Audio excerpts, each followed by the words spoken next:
Assalamualaikum warahmatullahi wabarakatuh. Perkenalkan, saya Syed Ananda dengan NIM channel 1111814. Jadi pada hari ini saya akan lakukan CSL, yaitu pemasangan NGT, nasogastric tube. Selamat malam Pak. Malam dok. Oke, jadi perkenalkan, saya Dr. Ais yang bertugas di rumah sakit. Jadi Pak, berdasarkan anamnesis dan pemeriksaan fisik pada Bapak, saya diagnosis Bapak ileus paralitik dengan diagnosis banding itu ileus obstruktif.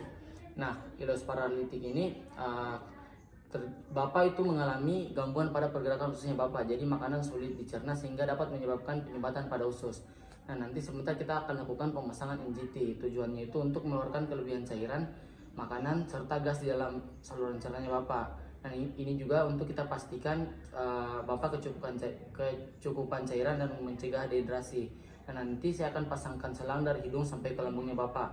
Mungkin agak sedikit tidak nyaman, tapi kita akan lakukan sebaik mungkin demi kesembuhan Bapak. Apakah Bapak bersedia? Saya bersedia dok. Baik, setelah pasien diinform konsen, saya akan mempersilahkan pasien untuk tidur di tempat pemeriksaan sambil saya melakukan cuci tangan dan memakai handskon.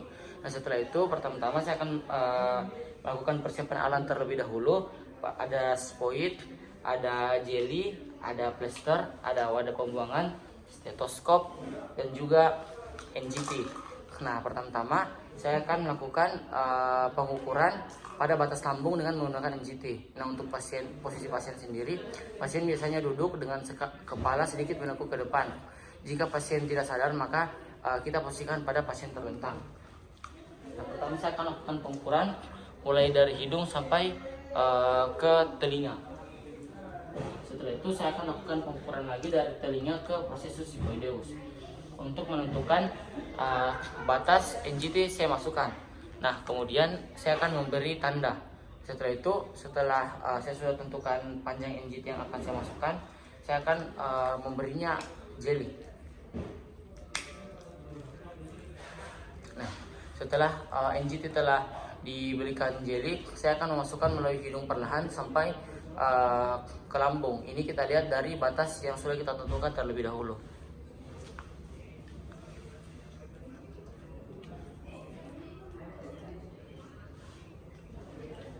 Nah, setelah itu saya akan menilai apakah letak NGT sudah sampai ke lambung atau tidak dengan menggunakan metode WUS.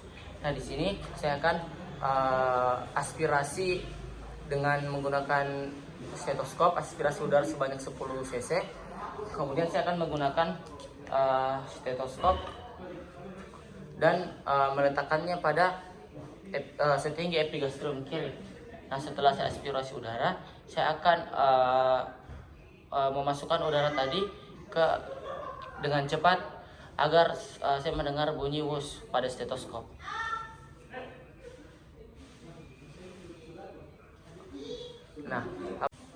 Nah, jika sudah mendengar bunyi wus berarti NGT telah sampai ke lambung. Jika tidak, maka NGT kita akan masukkan atau keluarkan beberapa sentimeter, lalu kita akan ulangi metode wus hingga kita kedengaran pada stetoskop.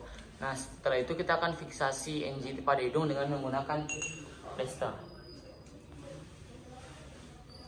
Nah, setelah kita fiksasi menggunakan plester, kemudian kita akan sambungkan ujung NGT ke gelas wadah penampung dan wadahnya kita letakkan lebih rendah daripada tubuh pasien.